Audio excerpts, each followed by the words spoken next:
Informative, interesting, intelligent. President and CEO with the Tucson Metropolitan Chamber, Amber Smith with news from the Chamber.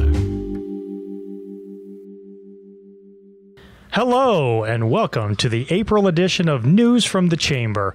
I am Michael Guyman, Vice President of the Tucson Metro Chamber, filling in as host this month for our CEO, Amber Smith. I'm typically her sidekick, her trusty sidekick, but not today. Today, you just get me. We are broadcasting this podcast from the spacious Business Radio X studios at Stewart Title on Broadway in beautiful, sunny Tucson, Arizona. Sports. Now that I have your attention. While it does get a little warm in the summertime in Tucson, Tucson is the perfect climate for year-round activities. From amateur to professional, there are a variety of events, tournaments, and teams to fill whatever sports need you have.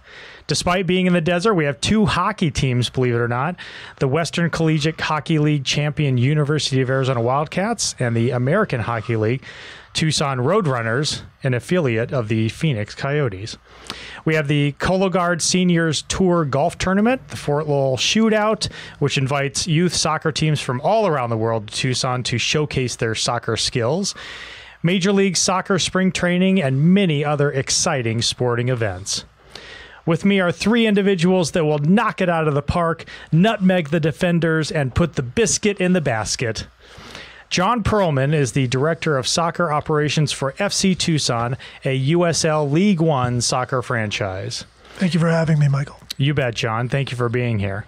Bob Hoffman is President of the Tucson Roadrunners, an American League hockey team that is, as I mentioned earlier, an affiliate of the Phoenix Coyotes. Thanks for having me, Michael. Glad to be here. Thank you, Bob. And last but certainly not least is Luci Havelosa. She is the sports sales manager for Visit Tucson, our region's tourism organization. Thanks for also having me, Michael. Glad to be here. Thank you, Luci. So let's talk sports today.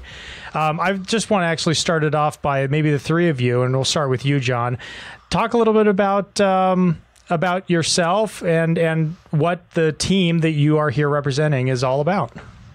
Well, about myself, I'm originally from New York, and I moved out here to go to law school, but I instead decided to leave law school and pursue the soccer professional game. And what I did was started as a youth coach here and a high school coach, and I worked my way all the way up into the U.S. soccer ranks as a scout. And then in 2011, we bought into FC Tucson as we had the first MLS preseason game here. And then from that point, we came into having the USL PDL team here, which was the summer team that was FC Tucson, along with the Desert Diamond Cup, which became the now Mobile Mini Cup. And we've had preseason soccer for 8 years. We've had PDL soccer here for 6 years. And now, of course, this year is our first season in the USL League One as a professional side. So it's great to be here. I've obviously spent the last 20 years in Tucson, minus 1 year in Oklahoma City, and it's just been a great honor for me to work in the sporting community here. David Beckham was once here as part of, I believe, the Desert Diamond Cup. He was. Correct? It was great to meet him. He was a fantastic guy. He spent his time here beautifully, engaging with the Tucson faithful, and I'll never forget the time he spent, obviously at Keno Stadium on the south side, with 10,000 people there and signing autographs for about an hour after his match, walking around the field. So again, it was part of a beginning of a wonderful thing we've had here for a number of years. That's fantastic. If I don't mind asking, what law were you going in? What type of law were you interested in? I think it turned out, Michael, that I really didn't want to be a lawyer. I wanted to play a lawyer on TV. And once I realized that in that significant moment, but no, my brother obviously is a lawyer. He worked for Fidelity Investments for a long time. And so I was very much interested in becoming a lawyer or any type of lawyer. And my pursuit for law school was single-minded until I got there. And then I realized what I really loved was at first, working with young players and coaching really was my first passion. And then as I grew into the sporting business side, I really realized that was also a passion. So I don't know if I would have been a great attorney, but I certainly had a great experience at the law school here, and I'm still on a leave of absence now, 20 plus years. You may return. That's good. You never know.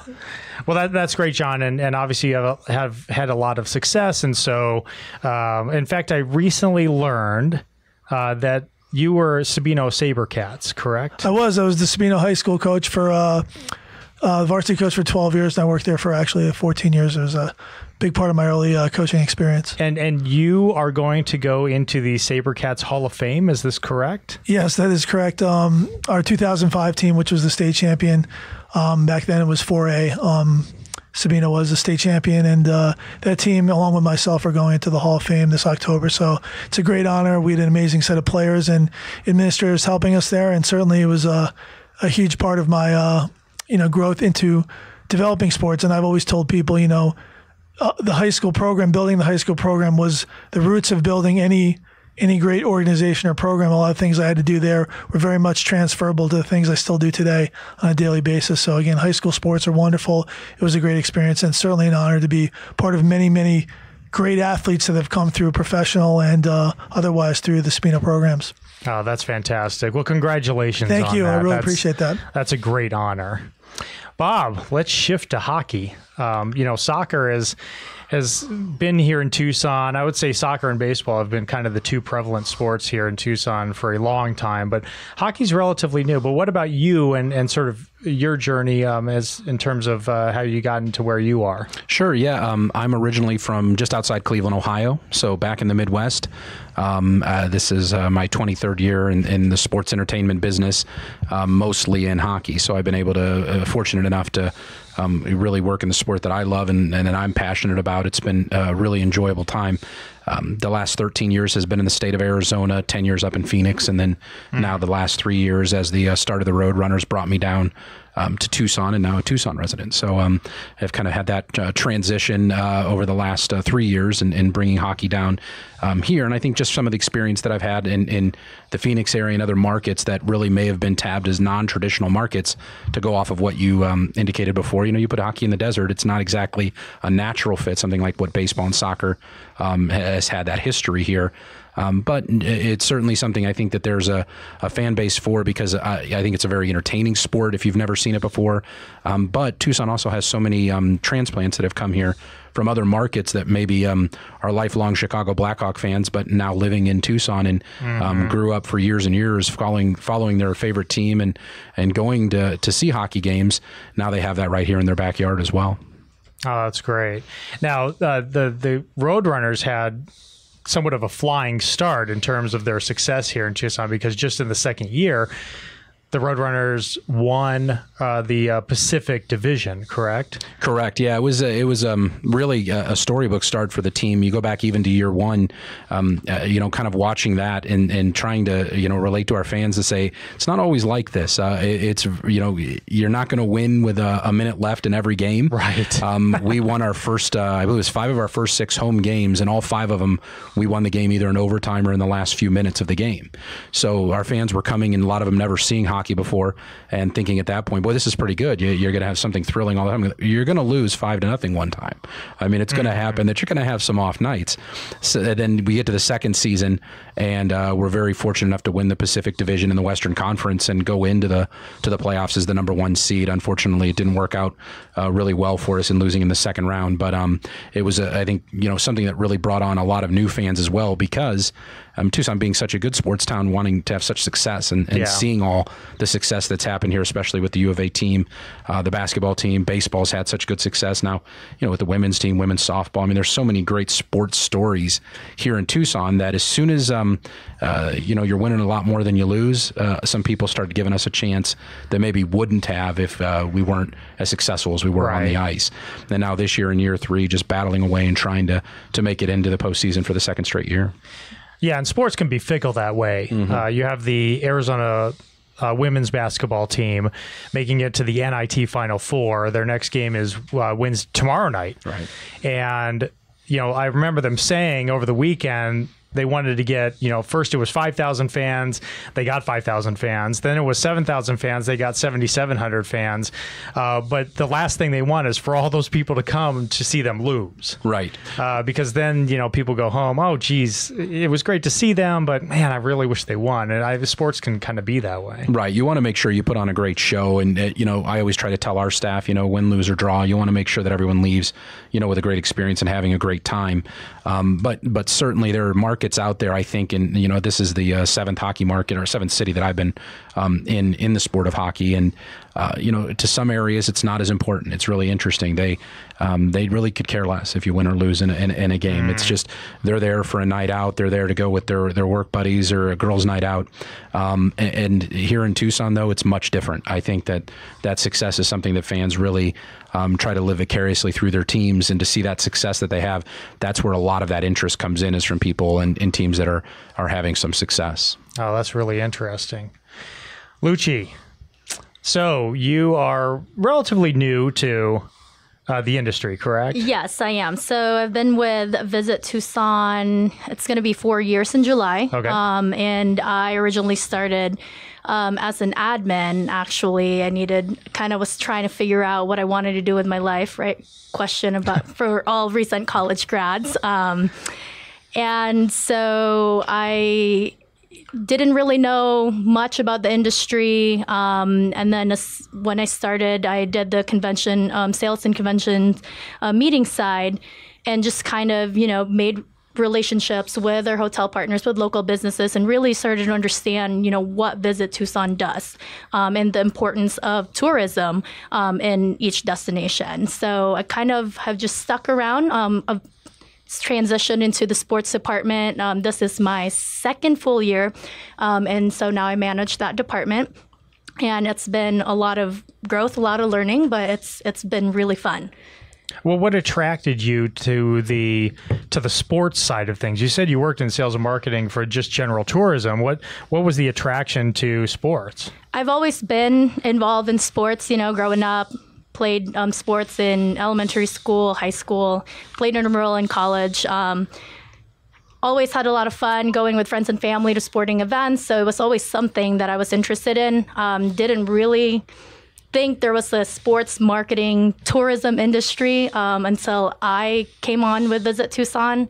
And so I've been fortunate enough for them to give me the opportunity. They had openings, and I took it, and that's where I'm at now. Well, congratulations. What then does the sports marketing person do? What does your day look like? Oh, gosh, it depends. It's never the same. My main task, is to market Tucson, Southern Arizona, along with Pima County, City of Tucson, Oro Valley, as a premier sports destination. Whether that's from tournaments, youth, amateur, professional, like the MLS preseason, or, anything sports related meetings. And so we go out and we work with local organizers, any of the Olympic national governing bodies, and anyone really who has an event that would make sense to be hosted in Tucson. Then we work with them, we build that relationship, we go after the bid, and just try to increase the spending from outside Tucson to increase the economy here.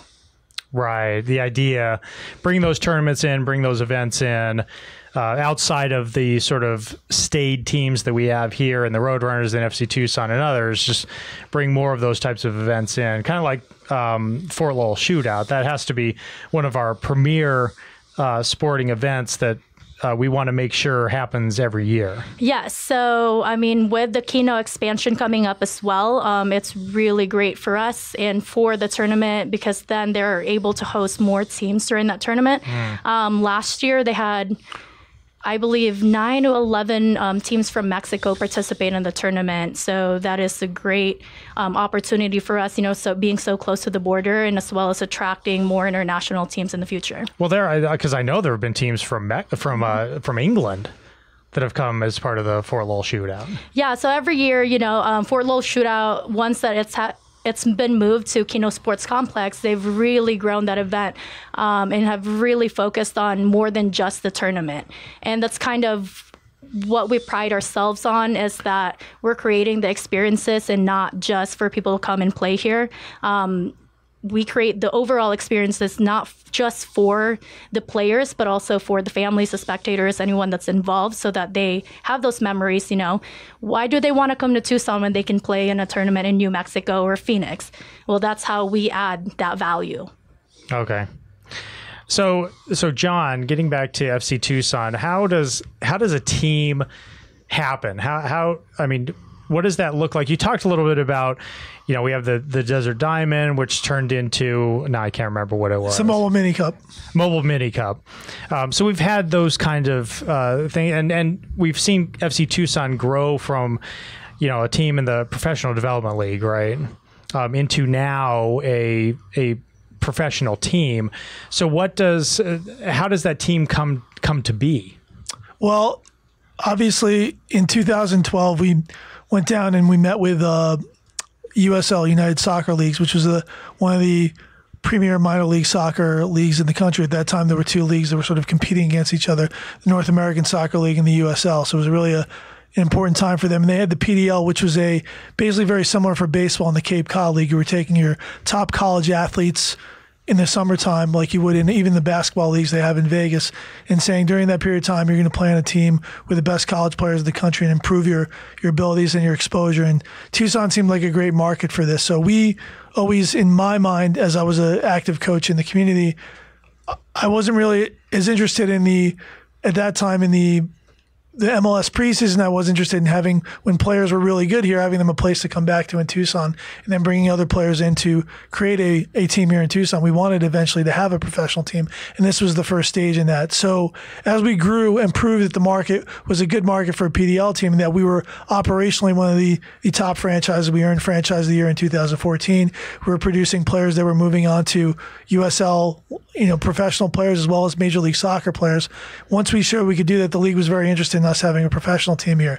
The challenge on that is, of course, getting an investor that fits the bill here. So we spent a lot of time in Tucson. We really, at the beginning, wanted 100% somebody who was from the local area. We really thought local ownership was a key part of that. And where we ended up with during that same time, Phoenix Rising came flying out of the gate in Phoenix with a tremendous, marketing savvy and aggressive soccer-loving ownership that really we felt we were doing interesting things. And then when Coach Shantz, who was our head coach and my original partner, was there, offered the opportunity to be the assistant coach up there, he took advantage of that opportunity while still maintaining the ownership. He was a real key figure in negotiating us, being acquired by Phoenix Rising. And Phoenix Rising also has Tucson individuals in their ownership group.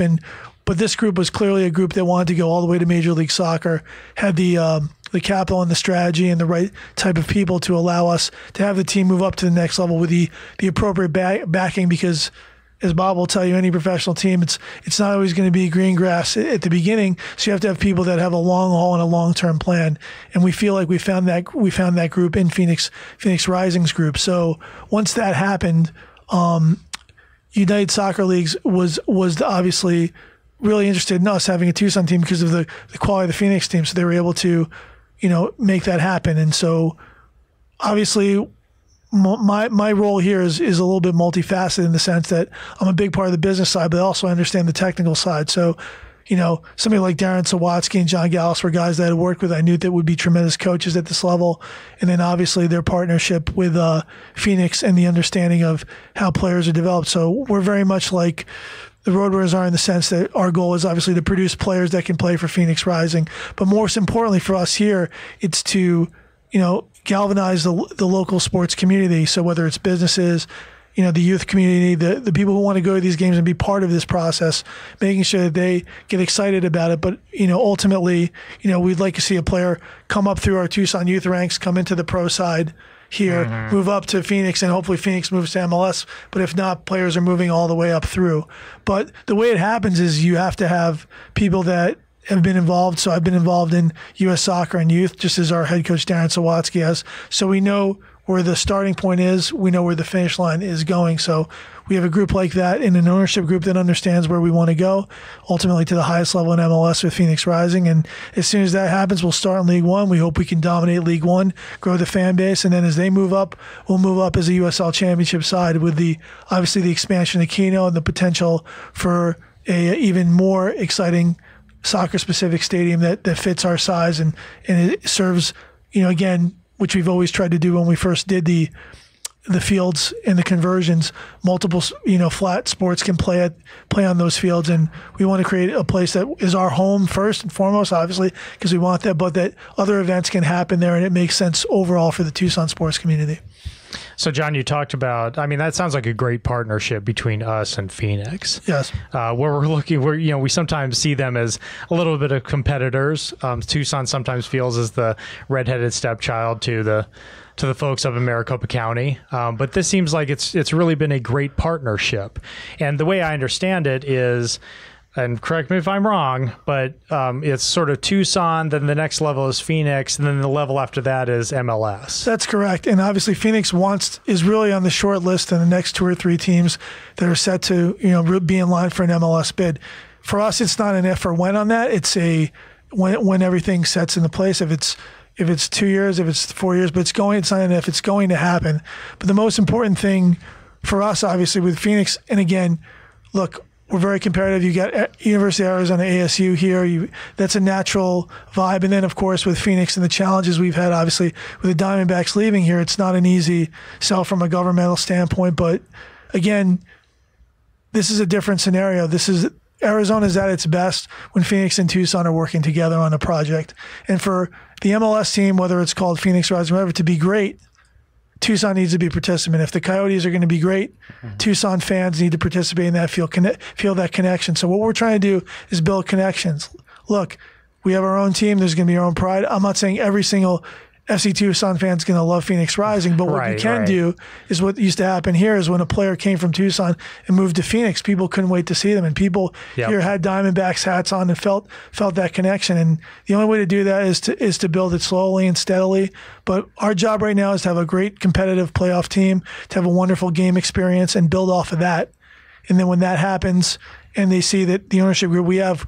And believe me, these guys are investing very, very large amounts of money to make this fantastic. And so there's no shortage of commitment there. And they should be applauded, not seen as the Phoenix enemies. I mean, they're the biggest friends because they're the ones who stepped to the table when no one wanted to step to the table to move FC Tucson to the next level. So they deserve all the credit for their efforts. And again, we're doubling down on everything we're doing to make it as good as it can be for the fans here and to have player opportunities and for businesses in the communities to be able to grow and thrive and get ROI off this experience of us being here.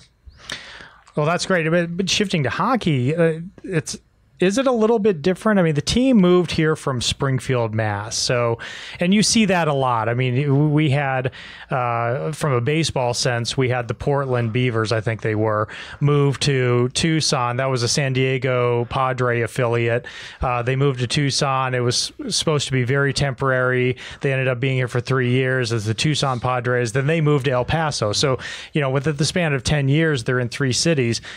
The Roadrunners came from Springfield, Massachusetts. So are there some similarities there? And kind of what was that journey like? Yeah, it really was an overall shift in philosophy in the entire hockey industry. When you looked at it, the way that it used to be, if you go back 10 years ago, the National Hockey League had its teams. The American Hockey League then were independently owned by different folks, and they really was like musical chairs on 2-year affiliation agreements that, when there was an open chair, you could shift. You may have the Dallas Stars 1 year, and it didn't matter whether you were in Portland, Maine, or in Salt Lake City, Utah. Oh, that's interesting. And then when that affiliation agreement ends, Dallas may have found a better deal in Peoria, Illinois, then the team that they left would have to go out and find a new partner. So the structure changed. Really, it was about 5 years ago because National Hockey League teams really seeing the business side of it and really seeing how to develop and grow their prospects and their players. They wanted to own those teams. They wanted to have that final say. They wanted the coaching staff to be a part of what their philosophy and their structure was, not the fact that they were just loaning their players to a team to be a part of a coaching staff they had no say in hiring, or that their the training that was going on, the nutrition that was going on for these players, that they had no say in it. They were just assigning the guys that were going to be the future of their organizations down to these other teams just because of an affiliation agreement. So what happened is, out of those 31 American Hockey League teams, 24 of them are now owned by their NHL teams. Oh, wow. And that includes us. So the Arizona, that includes you. Okay. Correct. The Arizona Coyotes went out and purchased, at that time, it was the Springfield Club, the Springfield Falcons. They purchased them and then moved them, looking at the overall business plan and model. Geography is very important, and what you can save in travel. If you've got to call a player up and fly them from Boston to Phoenix, it's a lot different than driving them up the I-10. Yes. So the Coyotes were not alone in that. A lot of teams in the American Hockey League went this route. The LA Kings bought their franchise and moved them to Ontario, California, and the Anaheim Ducks are in San Diego. San Jose actually plays both of their teams in the same city, in the same building. Wow. In the same building. You have the San Jose Sharks and the San Jose Barracuda. So that geography really had a lot to do with it, with savings and money, but then also in really keeping a very good hand on your prospects. And really it's completely, from an organizational standpoint, our motto with the Coyotes and the Roadrunners is one pack. And it truly is that. I mean, the partnership is there, and really I echo a lot of what John said. When Phoenix is viewed in a certain way, but that kind of connection that the Tucson Roadrunners have with the Coyotes is really instrumental to the success of the Roadrunners and where this team's ultimately going to go. That vision and that plan stems right from the top with our executive team, and what that vision is filtered down to the Roadrunners and to myself, and how we're going to operate and how we're going to really not only develop players, we look to develop staff. We've moved two people up from our front office staff into the National Hockey League, to where their dream was to work in the big leagues just like a player. And from part-time people that are with the Coyotes that maybe can take a step up into a supervisory role, here's Tucson, come on down. And so we really do work very well together in the programs we have. A lot of our marketing campaigns are identical, and it really fits. And I think that it's amazing being a part of the American Hockey League. The first time team I was with was 16 years ago, when it was the old way, and I look at that, how tough that was, and from a business standpoint, how difficult and how many hurdles you had to have. Now I see how this is, and it's just amazing that the smart people in the room didn't figure this out a long time ago, that working kind of in concert with your NHL team makes a heck of a lot more sense than just every 2 years figuring out which U.S. city 400 miles, 800 miles away that you were going to go and partner with. Well, plus it just makes sense from a cartoon standpoint. It's the Roadrunners and the Coyotes. It's really funny. I mean, when we first came up with the name, it was the easy choice on the name the team contest. Roadrunners actually have a history in the state of Arizona, and there used to be the Phoenix Roadrunners, correct, and had some good success in the Western Hockey League and some other different spots. So when we brought it here, a lot of people thought it was just really for that, and that it was just taking on that history of the Roadrunners in the state, but it clearly has that kind of Warner Brothers edge too. Very much so. It's great the way Bob explained that beautifully, because that's the same model that MLS is taking with the USL. So now MLS teams own a number of the USL teams directly out, and some of the teams in MLS own teams directly in our league. So Toronto's AAA team is actually not in USL, but in our league. Dallas's AAA team is not in USL in the USL Championship, but in our league. The same with the Orlando team that we just beat. That's where their prospects are being developed in a way that they can move those players up and down geographically very easily. The same part of it is for us with Phoenix. Also, Phoenix also is a partnership because LA isn't there yet. So just as you said, not every team has that yet. Right. So the goalkeeper that plays for us right now is actually an LAFC player. And that's one of their young players started. So he's not ready to start. Phoenix is not ready because they're a championship team to have him there. He's a great young prospect. He's not ready to play for LAFC and be one of their two main guys. But for us, he's a great player and a great addition. And, of course, there's values. And, of course, there's economies of scale that you talked about that really work. And we've moved staff on from FC Tucson through the MLS relationships to those. We've moved staff up to Phoenix. Phoenix has moved people who were started there into supervisory roles with us. So, again, this is a great way of doing business. And I think it's a model moving forward that didn't seem to quite work on the football side yet based on today. But again, this is a very intelligent way of going about it. And by the way, congratulations on your first professional win, beating Orlando, correct? Yes, it was very exciting. I was the only fan who managed to make that trip. We have a very challenging geographic schedule, but I was jumping up and down. I know that I was good, but it was a great result. And again, winning on the road is a big part of a team being successful. And we have the hardest 45,000 miles on the road this year, which is almost double any other team in the league. So it's a real tribute. And the earlier we get used to it and see success, hopefully we'll be able to keep that going. Right. Yeah, it's funny, Bob. You mentioned Ontario. Every time I go to a game where we're playing Ontario, I expect to hear the Canadian national anthem, but that is not the case because it is not. It's certainly not the Canada. Well, you're not the only person to ask that, though. I mean, after the first year when we played and the first time they came in, we had people coming up angry at us, Canadian, fans and people, and wondering why we didn't, show the honor of playing the Canadian national anthem. It's like, well, it's Ontario, California. Don't worry, if they want to hear the anthem, they can come out April 13th to our game when we play Toronto. Toronto's in town. I am required to play the anthem. It's on my script. Right. So. Well, if you need somebody that knows the Canadian national anthem, we've got a list of anthem singers we can provide to you. This is going to be an off the mic conversation. We want to keep our list. Thanks, Bob. Actually, I do need that, so that's fantastic. The Chamber is all about connections. That's so right. We're making connections right here.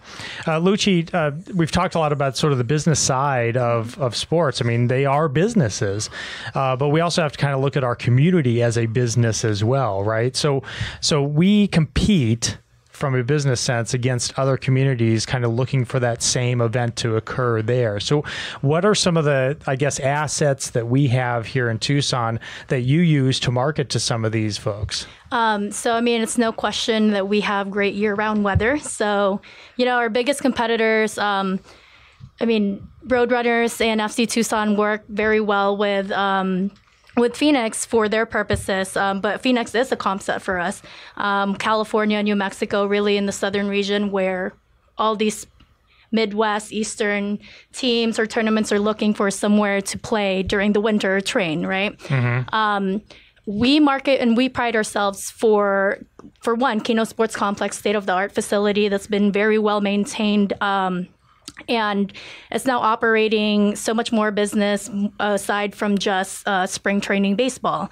And then also in larger markets such as Phoenix, there's so much going on that a lot of these teams are kind of just in the background. And so a lot of tournaments we want to be the center of attention. And Tucson being a smaller area for that, we can give them that experience. Like, you're the big deal in town, you're the priority. Okay. So we play that sense as well.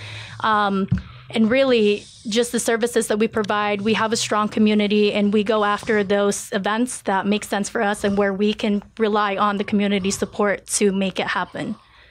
So, in the intro, I talked about the Cologuard Seniors Tour event. So, we have good golf courses. We seem to have good fields, and that's improving with what's going to happen at Keno. Mm-hmm. We have quite a few baseball fields. I mean, we have the Keno Stadium, which mm-hmm. used to house spring training.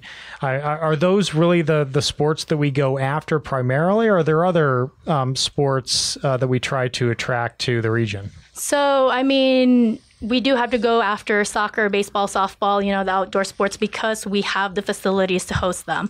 But what Keno has done with transforming some of those baseball fields into multi-purpose fields, then we can go ahead and go after rugby, lacrosse. And then with the expansion, with the 12 new multi-purpose fields, 20 pickleball courts, then we can go after pickleball. Yes, pickleball. So Quidditch, cornhole or bags, what the Midwesterns call it. Wait, Quidditch? Yeah, Quidditch is a real thing. It's a real thing. Yeah, like you see in Harry Potter, they run around with a broom and... Yeah, they're not flying, but they're running around. Yeah, so they use a volleyball. I can't really remember what the terms are for it, but it's a real thing. Again, a sport that, is mainly played out in like the East and the Midwest, but is now slowly transitioning into a larger market in the Southwest region as well. So, there's a lot of non-traditional sports. There's lacrosse field hockey, 7 versus 7 football. Ultimate Frisbee. ultimate frisbee, disc golf, and then of course, like the adaptive athletics market's also growing. They're creating more awareness. The LGBTQ sports, I mean, just diverse, non-traditional sports we're also looking and going after. Wow. There's a whole new world out there. Yes, there is. Well, so that's interesting. I mean, there's all these outdoor activity sports that we're going after. What percentage of, I guess, say the overall tourism picture is sports? So last year in Tucson alone, just from Visit Tucson, all the organizations that we work with and that we can track, sports brought in about 10% of the overall economic impact. Okay. And that's only including, the organizations and the tournaments that we had a part of. Of course, the Roadrunners, FC Tucson, Arizona Athletics, Sugar Skulls. I mean, they're all bringing in a ton of this economic impact as well. But since we don't necessarily keep track of all of that spending, we are only able to keep track of what we work on. And so, of course, our goal is to keep increasing that number. And then with the expansion at Kino, we're hoping that will bring in more opportunities for us to do so. I can imagine, too, that a lot of that is in connections that are made. So do you also use someone like John when you're going after a sports client? Yeah, certainly. We're actually looking at USA Cycling, and Tucson is the big cycling community. So cycling, yes. Yeah. So I reach out to any of the local cycling organizations here, whether or not they've been involved or have put on their own events, but have a presence in the cycling community, because we're only as strong as their local support. I can't put on a big USA Cycling event.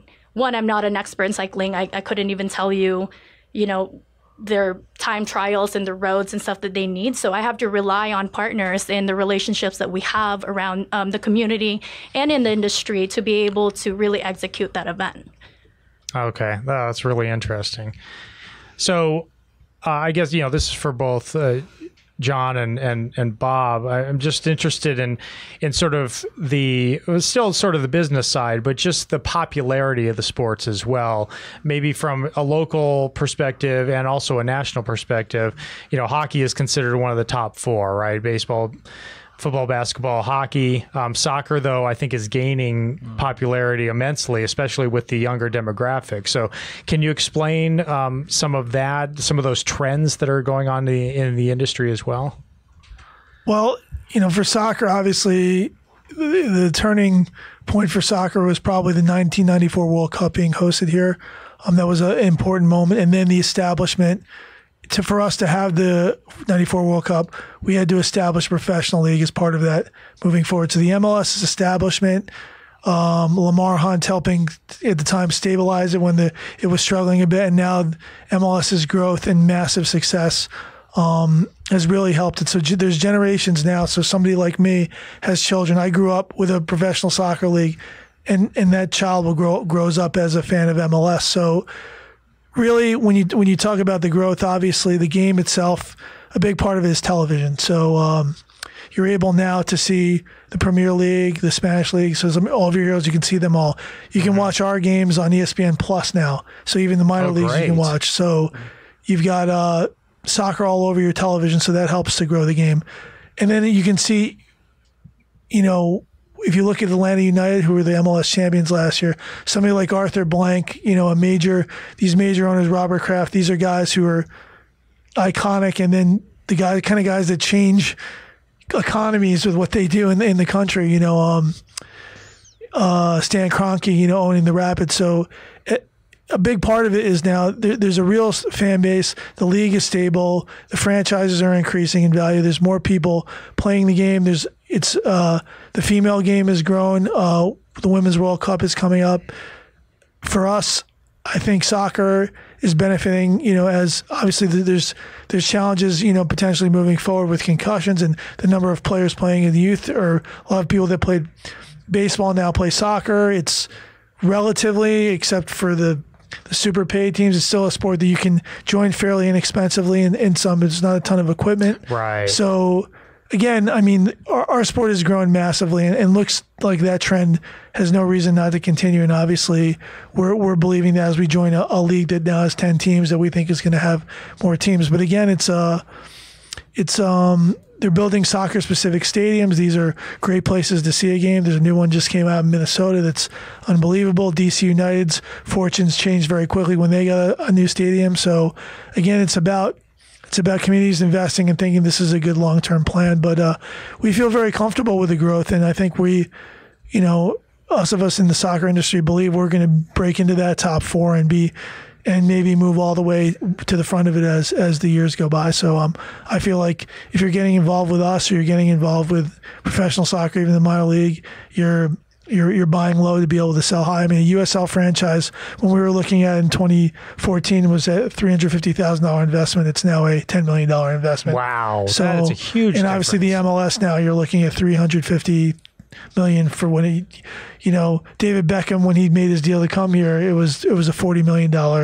They thought they were giving him a $40 million deal, and now he'll start Inter Miami, which if you wanted to have that franchise would be worth $350 million to start it. So, it's interesting. Before we get to you, Bob, I was with a colleague at lunch today, and we were in a sports bar, essentially.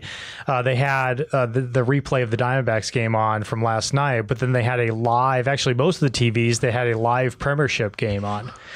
And, Premiership match. I need to get my terminology correct. We're not snobs on there. It's soccer, it's football, that's right. Whatever you want to call it, just come to the game. But, everyone, of course, in the sports bar was having their business or personal conversations, and Wolverhampton scored a goal, and this one guy just went ballistic. It was hilarious because it almost made the place it dropped dead in silence because he was chanting so loudly. But it was great. But I mean, that shows it's like 10 years ago, I don't think you see that, because that game's probably not even televised, as you're talking about. Now, you're right. I mean, the Premiership is much more prevalent. And we also have to talk about, obviously, the effect of social media that's had on everything that people do. So if you're a Wolverhampton fan, you can quickly connect to other Wolverhampton fans in your community. You can go, whereas you might be watching that game by yourself at home, you can now go out and do that. So supporters culture is massive. If you go look at an Orlando game, you see the wall that they have at the Orlando City games of 5,000 supporters. Atlanta games the same way. The LAFC games are electric.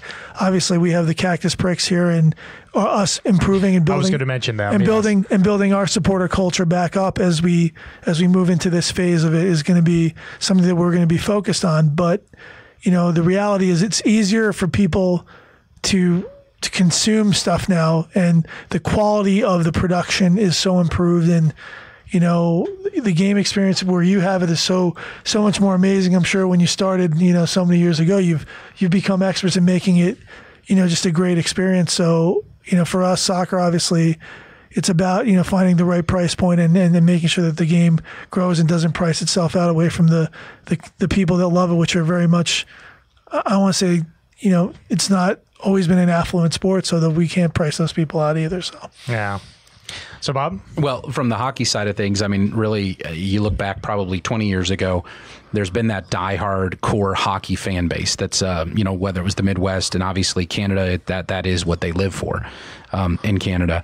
And I think that the NHL did some smart things really when Gary Bettman came in and took over as the commissioner of the league, of figuring out, in 20 years from now, how are we going to continue to grow this fan base, and how are we going to continue to find pockets of the community that may not be hockey fans right now, that we can turn them into, and what John's talking about, even of having generations grow up watching the sport and celebrating 20-year anniversaries of teams, and bringing, when they came to games at 8 years old, and they're bringing their 8-year-olds to games 20 years later.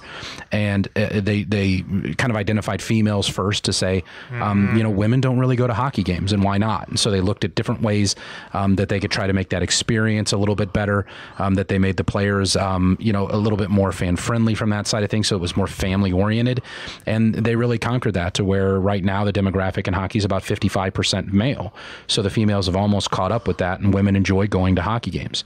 And now what they're looking at is to try to find, okay, we found that fan base. What else can we do to make this more entertaining to people that may not give the sport a chance, that may not really be hockey fans right now, but to say, hey, for an entertaining night, we can go and enjoy it and take our family. It's got a great value, and it's something that can be appreciated by all. There are plans for the past few years to find ways into the Hispanic marketplace, putting games down into Mexico, looking at trying to generate. I mean, that's one thing the Coyotes are really on the forefront of, and us being their affiliate, as a part of that too, is to trying to find different ways to expand that fan base. And another thing they looked at was the game itself. 20 years ago, those core fans, hockey, you hear the old adage that I went to a fight in a hockey game broke out. And, the game's changed a ton from that, because the reality was that although it seemed like everyone was going to watch a fight, that may have been the thing holding it back from a very large part of the population that said, that's just too violent and crazy. And why are people out there just dropping gloves and, fighting each other, and it's all legal and a part of what they're doing. So Gary, gone are the days of Ty Domi. Done.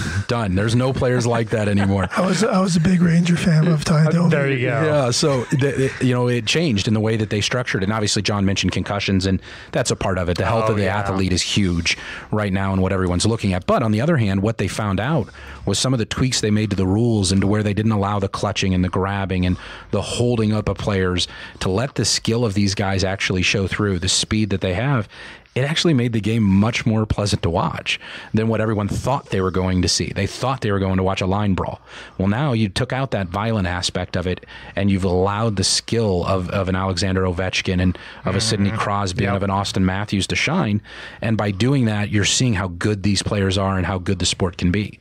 And the expansion that these guys have tried to do as well. I mean, the Southwest is really a booming and affluent hockey area. You've got now people being drafted out of California. You've got people, Austin Matthews is from Scottsdale, Arizona, and the first pick in the draft. And that wouldn't have ever been discussed 15, 20, 10 years ago. So, in fact, in that draft that Matthews went number 1 overall, there were 3 Arizona products in the first 2 rounds. So that's changing. And John mentioned, seeing the youngster that kind of works his way up through the ranks and gets up into the MLS from going through his Tucson. We're looking at the exact same thing.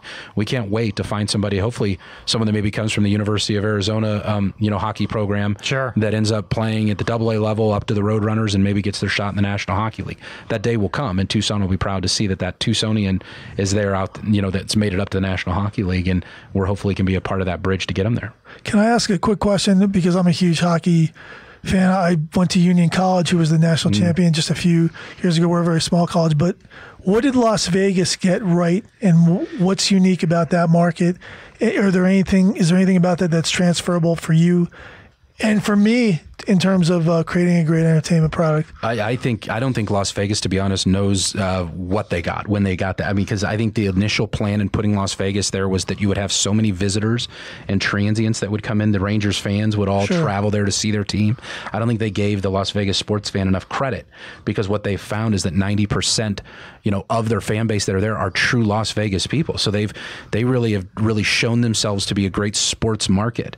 And and being in Vegas and being with all the lights and the glitz and the glitter, they took full advantage of making that show a part of it as well, so that they really took advantage of saying Las Vegas is own, and this is where we are. And then, and unfortunately, they had something that really kind of cauterized that community as well, with the unfortunate shooting that was there. That happened 1 week before opening night for the Las Vegas Knights team, and that community really rallied together on the heels of this team starting, and this team being that outlet for a lot of the Las Vegas citizens to be a part of.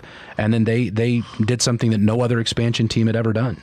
No expansion team had ever gone over 500 in a season, and they didn't not only did that, they went to the Stanley Cup final. They went to the final. That's right. So they really changed things, and they embraced everything that they did there, and really I think they've paved the way for what I think is going to be probably the premier NFL franchise that's going to show itself in a handful of years. Well, the Las Vegas Lights have a USL championship team, and they drew 9,000 their last game, which was their second game of the season. 9,000. It's a sports town so now. It's a very, I concur with a lot of what you're saying, but it's very well explained. But interesting enough, though, you bring it up about what can we do down here and different things. We have gone and watched and really taken good notes of what they do from a game experience and a game presentation standpoint. And there are a lot of things transferable. I think not only that, I mean, obviously we're looking at, but I think you're going to see teams all around the country start to emulate a little bit of what the Knights do.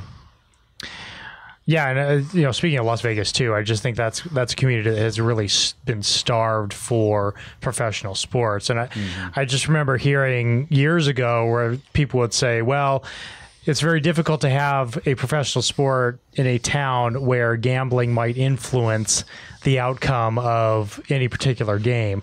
But I don't think that exists anymore. And Las Vegas is showing that that's pretty much irrelevant. Yeah, it's not a problem at all. I mean, back in those days, they worried about that. What, you had college teams like UNLV and the Running Rebels. That's right. They thought that people were being bought off, and it's completely changed. And I just think the entire dynamic of what Vegas can offer, and as that destination point, I mean, that's a fantastic spot, obviously, to go and watch your favorite team and to visit. And I think you'll see that NFL team maybe take on a little bit more of that mold of what the hockey team thought it would be. When the Green Bay Packers come to town, you're probably going to have 30,000 cheeseheads. That's right. In the crowd. Yeah, I don't know if it'll be as translatable when you have the NFL team, if they'll have, all Las Vegas fans in there. I think you're going to see a lot of Steelers fans and Vikings fans head that way. Yeah. So Lucci, we've talked sort of about also the competitive aspect of not only our community having to compete with other communities for that same sort of tourism or sports tourism dollar. Not to get too negative, but there are winners and losers. Communities win and lose, just like in sports, you have winners and losers. And we did have somewhat of a loss in the sense that at one point in time we had 3 Major League Baseball teams spring train here. We had the White Sox, the Diamondbacks, and the Rockies. And of course, years before that, we had the Indians, who were there since the 40s, playing at High Corbett Field. So what, I guess, in your estimation, happens when a community like Tucson loses that? How does that happen? Knowing that sports is a business, does it really come down to those types of decisions? What was sort of the fallout of us seeing those 3 teams go to Phoenix? So, I mean, obviously, the community still mentions today, when are we going to get spring training back? Yeah, I just did. I'm sorry. Yeah, it's okay. It happens all the time. And, it was just Phoenix invested and could invest in what the teams wanted to take them to the next level. And it was just not a right fit for Tucson. However, a lot of the community, what the community doesn't know is that we have actually replaced those teams, not MLB, but we have 3 Korean professional teams come here to spring train January through February, March. So a longer period of time. Yeah. And they actually, 2 of those teams, they've been coming here for about 6 to 7 years, KT Wiz and NC Dinos, and they're both Korean teams. And they extended this year their spring training because they usually will just stay here about 3 weeks at a time, and this time they extended it to a little longer than 30 days. We also have the Tijuana Toros from Mexico that come and spring train here in March. There's actually a lot more baseball being played in Kino today than there ever was when we had MLB spring training, just because it opens up the facility to be able to be used for other groups. There's no kind of limitations on who can use the facility while those teams were here. And aside from that, since we now have multi-purpose fields along with baseball, spring training, and other youth baseball groups that are happening.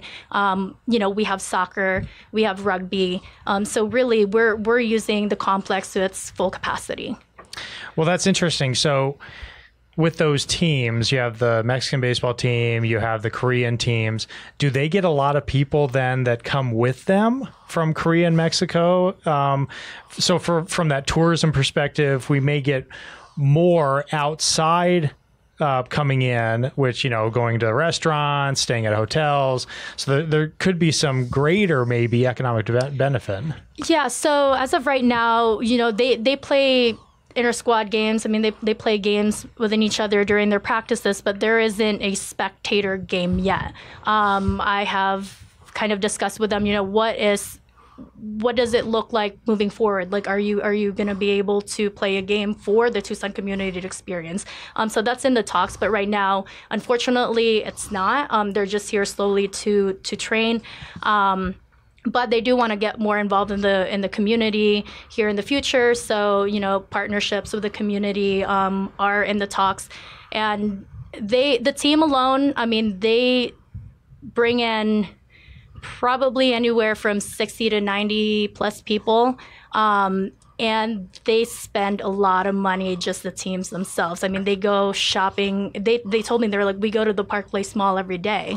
And so I like that. And I'm like, thank you. And I mean, it still kind of baffles me. Like, how can you go to the mall every day and not have already bought out the whole entire, but it's great for us. They're always, they're eating. A lot of them like to play golf. So, I mean, really, they're spending in our economy.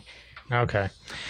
So, Lucci, where do you see sports maybe in the next 10 years? What does that sports outlook look like as, you grow in the position that you're in? What are your goals? I think a lot of non-traditional sports are on the rise, like pickleball, adaptive sports, LGBTQ, Quidditch, rugby. So we're really focusing on that and capitalizing those markets.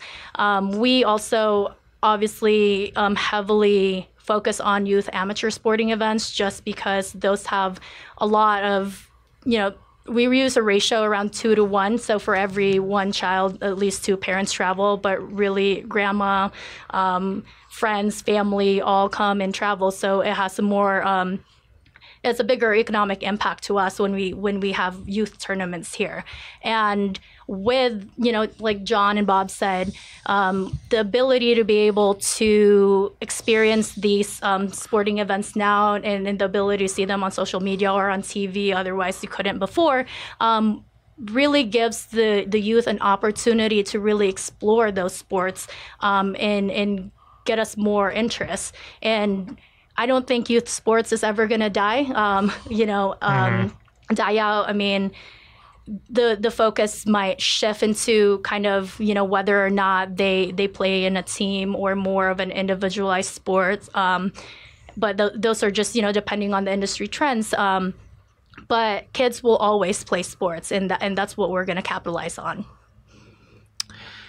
I want to get back to, you guys talked a lot about fan experience, which I think is, especially in the more minor leagues, I think that's maybe even a little bit more critical. I mean, you see some of the really interesting, I don't want to call them crazy, but I'll just label them as interesting promotions, things that teams have to do to bring more of maybe that non-traditional sports fan to the arena or to the field. What type of things do we have to do in this market to attract that casual fan?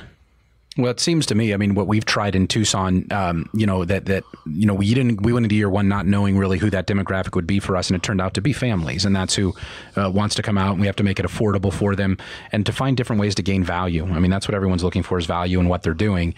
So whether it's food specials, whether it's promotional nights that are driven towards the kids, like Harry Potter night that we did, Star Wars night, different things like that can hopefully build some interest and bring them out for whether they're hockey fans or not, that the parents go and enjoy. Maybe dad's a hockey fan, and that's a way that mom and the kids can come and have a good time too. So we've tried to find as many of those types of promotions that we can put together. Youth jersey night is our biggest walk-up night of the year. I mean, we give away a youth jersey to all the kids 14 and under on one particular game every year, and they're lined up, 45 minutes to an hour before the doors even open, so that they can get their hands on that youth jersey. And I think that's really the key that we've tried to do, is really, and next year even looking at it, we're trying to kind of narrow our kind of divide our season in half and figure out 6 kind of youth promotions in the first half and 6 youth promotions towards the second half. And I think as long as you focus towards those kids, the benefits, really twofold, because you not only gain that the numbers of fans coming to the game and exposure to new fans, but the young kids are the ones that are going to continue to play the sport of hockey and are going to ask mom and dad, as Tucson continues to grow as a hockey market, where can we go get a stick and skates, and where can I learn to play, and make these players on the Roadrunners my heroes and the guys we look up to. So that's kind of the other, kind of, I guess, kind of selfish effort with that is that we're trying to also look for a way to make sure that we can try to get as many of these kids interested in the sport so that it continues to grow from that side. Yeah, I would just concur. For us, obviously, anything that's interactive between us and the fans, we're very fortunate in our sport and in our stadium. It's you're going to be close up. You're going to be right up against there. So you're going to get to see the places, the faces, the human beings, that are involved with that. But obviously, promotions are big here. People like to get a thing. So, whether it's a koozie or a bottle opener or a bobblehead or a T-shirt or a signed schedule, obviously we've always done our team poster and the 4th of July match for us, which we do on the 3rd, so that we're the only we're the people that are happening on the 3rd. There's all the other nights that are fireworks, but it's trying to find that energy that you find on the 3rd of July and bring that to other nights. But of course, and when you have off nights that are different, if it's a Tuesday, is it Taco Tuesday? Is that a special? Is there? We're really trying to engage the students. The Pima students and the U of A students. So now for us, with your student ID, it's 50% off any game, every game of the year. So again, us reaching into that market. But again, we also have the youth soccer market. I'm sure we're going to do wear any jersey from any club. And obviously we have our own youth club here, which is helpful. But we also don't want people from other clubs to think that they're not part of this team. This pro team belongs to all of youth soccer and all the AYSO and all the teams that are here. So again, it's our job to let them know what we're doing. Let them know that we want them to be a part of it. And obviously, it doesn't hurt to throw little soccer balls in the stands, and it doesn't hurt to have someone, shooting the ball past, the Peter Piper Pizza mascot and winning a Peter Piper Pizza party and knowing that if you show up, you could be chosen for that. And obviously, when we have with soccer, it's very easy to have ball kids and have the walkout and have them be able to play at a halftime, because it's not easy to do some of those things for you. But you guys do some really cool things that I've seen that I've tried to see if we can duplicate or emulate. And again, seeing Bob here today, my first thing was like, I'm going to get out to one of these games, the next two, so I can see and learn and talk to him again, because we have to help each other, and that's the biggest part of it. I'm thrilled for the Sugar Skulls, what Ollie's doing, what you've done with the Roadrunners. There's a rising tide raises all ships here. I am his pro. We're going to do a game out with the U of A men's club team and let people go to that game for free to see us and see them. And, again, the Nova Bowl, what a wonderful effort that is. We all have to work together here with the U of A. We're not necessarily competitors. We're working together as we do with the Stadium District. And I want to just mention this right now, how big Visit Tucson is in investing in us and helping us beat out all the other MLS. We're the biggest MLS preseason. We've beaten a lot of these people because of city and community support. So again, I'm for every sporting thing that's happening here. We can all be successful. We don't have to. There's enough sporting dollars here if we're smart about it and savvy. So, okay, excellent. Real quick. Lightning round. John, what was your most memorable sports memory? Well, I'm going to go to Sabino Soccer winning the state championship in 2005 was an amazing memory. Beautiful. John, most memorable sports memory? For me, probably I played basketball growing up, and was fortunate enough to hit a just inside half court game winner one time that lasted for about a year. As far as that glory and the feeling of that, I don't know if I'll ever match that. Uchi, favorite or most memorable sports moment? Oh my gosh. I would probably have to say when I was back in high school, I played tennis, and I was able to get into the state championships in the Sweet 16 round with one of my best friends. So very nice. Yeah. Excellent. Well, I'm a huge baseball fan. I was at Game 7 of the 2001 World Series. Diamondbacks won, bottom of the ninth against Rivera. Fantastic. I was born in the Bronx. That was probably my worst sports moment. All right, I think we are out of time. It was a lot of fun talking sports with you all. John Perlman of SC Tucson, Bob Hoffman of the Tucson Roadrunners, Luchi Havelosa from Visit Tucson. Thank you so much. John, website? www.fctucson.com. First game, April 13th. Bob. TucsonRoadrunners.com, and our season finale is the 12th and 13th, our final weekend, and hopefully come and watch a whiteout Tucson as the playoffs hopefully happen after that. Excellent. visit Tucson.org, and you can find the other tabs on there and also visit our website calendar for all the exciting events that are happening in Tucson. Thanks again, everyone. Again, this is Michael Guyman from the Tucson Metro Chamber here at Business Radio X at Stewart Title on Broadway. Thanks, everyone, for coming. Thanks for listening, and we will talk to you next month.